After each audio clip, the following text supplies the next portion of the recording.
Hey, what's up, team? Oh, wrong channel, guys. Hey, what's up, guys? It's me, Valentina. I am back with a brand new video, and I know it's been a very long time. I think last time, let me check. I think last time that I posted on this channel was when I was in my second trimester, or third trimester, if I'm not mistaken. Oh my god. I was definitely in my second trimester when I recorded on my separate channel. But I wanted to come here today and quickly give you guys my labor and delivery video that you guys have been asking for a while. I'm also going to do a separate video on my postpartum recovery and all that, so stay tuned for that one. It will be uploaded shortly after this video is uploaded as well. So let me start off from this is all on the top of my head, by the way, because it was 3 months ago. I had my baby 3 months ago. She is she's 3 months. Today is December 3rd. I had her August 23rd. So let me go back to when I was pregnant. I was in my 38th week. My 38th week and some change. Maybe like 4 or 5 days. And August 21st, I was over it. You guys know me. I will try and throw some pregnancy belly pictures. Really big stomach. People thought that I was having twins, but my stomach was really huge. I got stretch marks at my 8th month of my pregnancy, but overall I was really big. So I was over my pregnancy once I hit like 8 months. Like, if you're pregnant, if you were pregnant or are pregnant, you guys get me. You guys know that pregnancy is not easy. It's not easy. So it was August 21st, and I was trying to do anything that I could do to naturally induce myself once I hit my 37th week, because my doctor gave me the okay. So I did things naturally. You know, I ate pineapple. There's a whole video on my family channel. I'll link it down below what I tried to do to naturally induce myself. But mainly I ate pineapples, I did some squats, I exercised, I walked a lot, I drank some tea, and I think that's it. But one thing that you guys were recommending me was a Primrose evening oil, I believe, if I'm not mistaken. It was a long time ago, so I don't remember. I only took it once. So it was August 21st. It was around 9 p.m. I was so like anxious to meet my daughter, and a lot of people were recommending it. I did my research. I didn't see as much bad reviews on it as much as I saw with castor oil. So I was like, you know what, let me try it. What can I do? So I went that night with Trey to Walmart to go buy it. Little did I know I was gonna go into labor next day. I don't know if it was the oil that made me go into labor or because she just wanted to come out, but something in my heart is telling me that I actually induced myself with the pill. So I took it around 10 p.m. and I went to bed. I fell asleep. Everything was good. Everything was normal. I wake up and I woke up like around like 9ish or 10ish. Don't remember, but it was around that time, and I started having these back pains, these sharp back pains. But I had experienced that in my weeks before, so it wasn't something new. Like, it wasn't something like, oh my god, like, where did that come from?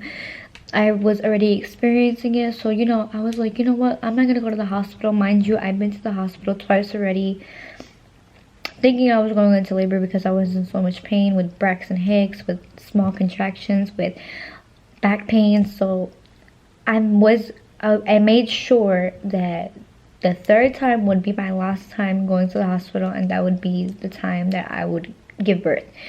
So 9 in the morning, I wake up, I can't fall back asleep. I'm not trying to make a big deal out of it. Trey is still asleep. I'm in the bed and I'm just laying there in so much pain. I'm crying and I just couldn't take it no more. I get up to use the bathroom. Mind you, it's hard to get up when you're 9 months pregnant and about to pop. So I get up and I use the bathroom, and I noticed that my mucus plug came out, and that's when I knew something was about to happen. My mucus plug came out and there was a lot of blood. So I called my sisters right away because one of my sisters wanted to fly down as soon as possible, as soon as I went into labor. She wanted to be there. So I called her. I was like, listen, like, I think it's time. So I call my doctor. No, I call labor and delivery, and I tell them, hey, I'm bleeding, and when you're pregnant and if you ever bleed, it's always a must to go to the hospital. So they were like, okay, come in as soon as possible. So I'm like, oh my god, like, it's time. Like, what the hell? Like, I think I'm about to see my daughter. So we're getting the bags and everything, and as soon as I'm trying to leave the house, I couldn't. My back was hurting. I was crying in so much pain. I couldn't walk. It was contractions. I knew it was contractions because it came every 2 to 5 minutes. Mainly every 2 minutes. So I knew it was contractions. I knew that it was minutes apart. So I knew my body was going into labor. So I get in the car and I'm still having contractions. These contractions. I had back labor. It's like not unusual for girls to have back labor. It's very common, but a lot of women experience regular labor, which is contractions in their stomach. But I had back labor, and let me tell you guys, that is no joke. Like, my whole back was hurting the entire pregnancy, and it just hurt even more, like 100 times worse when I was going into labor. So we go to the hospital. This is August 22nd, by the way. August 22nd, we go to the hospital. It is around 11 in the morning or 12 at noon. We made it there. The doctor admits me. No, she doesn't admit me. She puts me in a room and she checks if I'm dilated. She puts this thing around my stomach to check my contractions, and of course I was having contractions. But let me tell you guys, when the doctor checks if you're dilated, that hurts. Like, that hurts. She puts her whole fist in your vagina, like, without any warning. Like, I did not know how to check if you're dilated. Like, I never knew. So when she did it, I was like, what the? I was like, please don't do it again. Please don't do it again. So she tried it. She couldn't, like, she's like, I don't know how many centimeters or anything you're dilated. She was like, but since I can't find it, obviously you're not dilated. So she tries again. Hurts like a... And then she's like, oh, you're only 1.5 centimeters dilated. So I'm like, oh my god. She's like, I'm gonna keep you here for like another hour. Let's see if you dilate more, see if you open more. I'm not admitted yet. So an hour passes. I'm in so much pain. I have so many contractions. I had them literally 2 minutes apart. I'm like screaming. I'm like in so much pain, and just seeing Trey be normal, like, it got me angry. Like, I was just like, I'm in so much pain and it hurts. So an hour passes by. She comes and checks again. I didn't dilate. She's like, I'm gonna have to send you home. At that point, I was like, bro, how are you gonna send me home? I'm crying. Like, I'm in tears. Like, I'm in so much pain. I'm crying in front of her. I'm like, how are you gonna send me home? Like, I'm in so much pain. I don't know what to do. Give me something. Like, how can you just send me home like this? She's like, she didn't want to send me home. It was just the policy. Like, she didn't want to send me home. She felt really bad for me. So she was like, you can stay here and be in pain, or you can be home and, try, like, to walk around and try to do other things to, open yourself up. So I'm like, whatever. I'm like, okay. I think we left at like 2 or 3. We went back home. I kid you not, 30 minutes later, I'm crying. Like, I'm crying. I'm like, Trey, take me back to the hospital. So I go back to the hospital, do the whole process again, and then I'm finally admitted at 2 centimeters dilated. Like, at 2 centimeters dilated, they admitted me. They're like, oh, you're gonna have your baby today. Congratulations. I'm like, what? What was the whole point of sending me home? Whatever. I'm not gonna get into that because that's another thing. Because I had a really bad experience at my hospital. So I get admitted. I'm like, yay. Like, I'm happy. Like, I'm like, you know, I get to meet my daughter today. Like, I'm thinking, like, when is she gonna be here? Like, so I think I get admitted around 6 p.m. I believe. I'm sorry if I'm like thinking about it. It's just, it was 3 months ago, but I believe I was admitted like 5 or 6 p.m. I asked for the epidural ASAP. I asked for it ASAP because, listen, I was in so much pain and I didn't want to prove to myself that like that I was strong. Like, I didn't want to prove, like, I didn't need to prove it to myself. I knew I was strong. I knew that just carrying my baby and making her in my belly, that's all I need. So I don't, like, not to you know, be negative or nothing. Like, anybody who chooses to get epidural or chooses not to get their epidural, like, to each their own, but I needed it. Like, I did not want to be in pain. I wanted to be in the least pain whatsoever.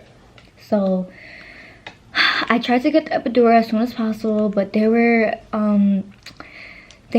giving it to me. They let me wait like about 6 hours in pain. Like, I'm like, when I tell you guys I'm in pain, I'm screaming, I'm like ringing the bell for help. I'm like, yo, where's the doctor? Like, I'm asking for the epidural. Like, I need it right now. No, I think I got it at like 10. So then hours pass, so I'm still in pain, I'm still crying, I'm still screaming. I'm like, I need the epidural. Finally, they gave me the epidural. And guys, I promise you, like, okay, but maybe it's just me, but I promise you, it's not as bad as they make it seem, guys. It is not as bad as they make it seem. I got the epidural. I didn't even look at the needle. Guys, I went into labor not knowing what I was going into. Like, me personally, I don't like researching stuff about something I'm gonna experience, if that makes any sense, because especially labor, like, a lot of people get freaked out, a lot of people get scared, and I didn't want to be scared. I did not want to be scared. So I just went. I was like, I'm gonna experience it on my own. I'm gonna let whatever happens to me. Like, I'm just gonna experience it all on my own. And that's what I did. So when they did the epidural, I knew about it. I knew it was a big needle. I knew it was supposed to hurt. I knew it was gonna go down your back. I know it's gonna paralyze you from the waist down. So at that point, I was just so happy to get the epidural that I didn't care. I didn't care how big that needle was. I didn't care where the hell it was going. So I didn't even look at the needle. He said, I'm gonna put this down your back and you're gonna feel a burning sensation. I'm like, okay, do what you gotta do. So he did it, and it was a burning sensation, but it's like getting a regular shot. It's like getting a regular shot, but it's just longer than just like 2 seconds. So that's all it was. Right when he put the epidural, I still felt some pain, so it had to like kick in. Like 5 minutes after, I felt my legs getting so numb. And tingly. I'm like, okay, this is kicking in. So it kicks in, and I'm the happiest girl there. I'm chilling. Trey is there. My best friend actually surprised me.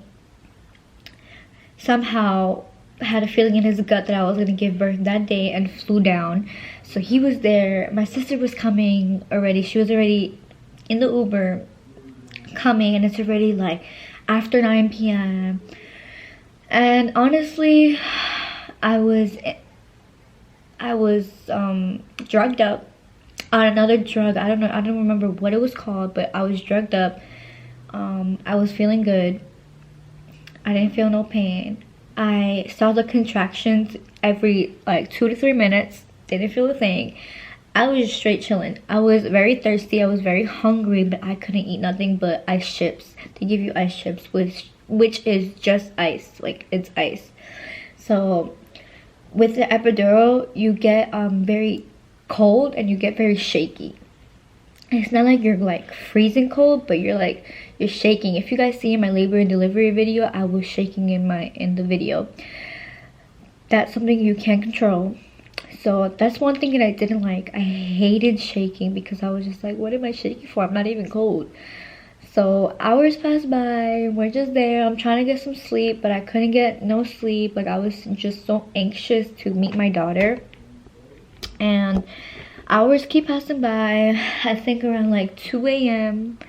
or 3 a.m. I was 7 centimeters dilated. I think it was 3 a.m. 3 a.m. I was 7 centimeters dilated, and at that point I'm like, yo, I'm like, my baby's gonna come any second. Like, not any second, but very soon. 7 centimeters is so close to 10. So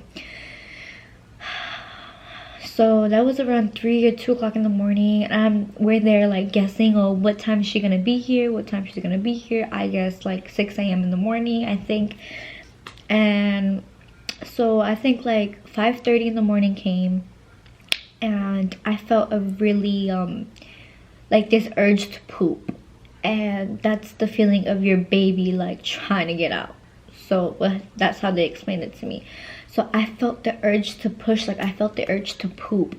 So I tell my sister, I'm like, hey sis, like I have to like push, I gotta push. She's like, oh my god. So they called the doctor. I had to wait like another 20 minutes for my doctor to get there because it was around almost 6 o'clock in the morning. He was taking his sweet ass time. Like, I was in so much pain. I was crying because the baby's head, I could feel the baby's head all the way down. So I had to hold myself back from pushing. So the doctor finally gets there. I'm like, I'm ready to push. Like, I need this baby out of me. So then it's time. So I started to push. And I kid you not, I was pushing like I've never pushed before. I was red, like blood vessels popped out of my face because of how hard I was pushing. And a tip, don't push hard. Don't push hard because then you'll get hemorrhoids. So nobody told me that. And I wish someone told me that because I would not have pushed that hard. But I pushed hard because I thought, like, it was my first time. I'm like, okay, you telling me to push. The doctor's like, push, push, push, harder, harder, harder. Push, push, push, harder, harder, harder. So, I kid you not, I started pushing. Let me tell you guys, because I wrote it down. I started to push at 5:55 a.m. and I gave birth to my daughter at 6:11 a.m. So, that's less than 20 minutes. I pushed my daughter out in less than 20 minutes. So as I'm pushing, I did not feel nothing. My epidural was still kicking in. Mind you, I get it around like 9 or 10 p.m. the night before. So it is 6 a.m. and I'm still like a little woozy. Like, not woozy, I'm not drugged up, but I'm still paralyzed from my waist down. I can't feel nothing. So I'm pushing and I don't feel nothing. All I'm thinking about is push, push, push, push, push. And personally, me, I did not want to see nothing. I didn't want to see my daughter come out of my vagina. I didn't want to because I can't see things like that. That's why I couldn't like research and like do my homework and like scare myself. So I personally didn't want to look at it. So I have my eyes closed, I'm pushing, I'm concentrating, I'm counting to 10, I'm holding my breath, I'm pushing, I don't feel nothing. And then all I feel was a whole bunch of water come out. That's what I felt. I felt a whole bunch of water come out, and that's when I knew she was out. I looked up and she was right there in front of my eyes. And then everything from there was like so surreal. Like, I think that I blacked out a little bit because I couldn't believe that she was right there in front of me. I couldn't believe that I just gave birth to her, that I just pushed her out. I couldn't believe it. Like, it was something so precious, and like, you guys have no idea until you guys have a child of your own and give birth to your child, because that feeling right there is great. Alright guys, I was running out of footage and I was getting a little emotional, so I don't want to cry for this video. But like I was saying, it was such a surreal moment for me, seeing my daughter right in front of my eyes and then hearing her cry for the first time and holding her in my arms. It was surreal. It was the most beautiful thing that I have ever experienced in my life. So I am so lucky and I'm so blessed that I had a very quick and easy labor. I thank God every single day that I had such a great labor and such a fast labor. I know a lot of women who are in labor for more than 36 hours. So yeah guys, and then after I gave birth, I know some of you may know that my daughter did, oh, I forgot to tell you guys. Oh, I'm sorry that I don't have a timeline, but like some of you guys may know, my daughter was in the NICU for 10 days because my water broke when I was in the hospital, admitted at around 7 centimeters dilated. My water had broke and my water was green and brown. That indicated that my daughter pooped in my stomach, and she was pretty much accumulating all of the dirty water, the poop. It went in her lungs, so she had to stay in the NICU for 10 days. It broke my heart, but everything happens for a reason. My daughter is healthy, happy, beautiful. I'm the luckiest mom in the world. So that wraps my labor and delivery. I'm going to make a separate video of my postpartum and all of that good stuff, so stay tuned for that video. I hope you guys enjoyed today's video. I hope you guys just really like learned something from my labor and delivery. And you know, I want you guys, anybody who's pregnant or anybody who is getting pregnant, planning to have a baby, scared to give birth, don't be scared. Don't be scared to give birth. You know, the pain is there, but it will go away. The pain is nothing compared to having your baby in your hands or seeing your baby come out of you. So don't be scared. You got this, because trust me when I say I had no idea what I was going into. But look at me now. Look at my daughter. And that's the only thing that matters. So like I said, thank you guys for watching today's video. If you guys have any questions or any concerns, you guys can comment down below and I can make a separate video about pregnancy questions and all that, like I made in my last videos, but it will be an updated one. But I hear my daughter, so I gotta go. Yeah, like, comment, and share. Subscribe if you're new. This channel is gonna be all about girl stuff, makeup, talks, advice, all that good stuff. So thank you guys for watching. I'll see you guys in my next video.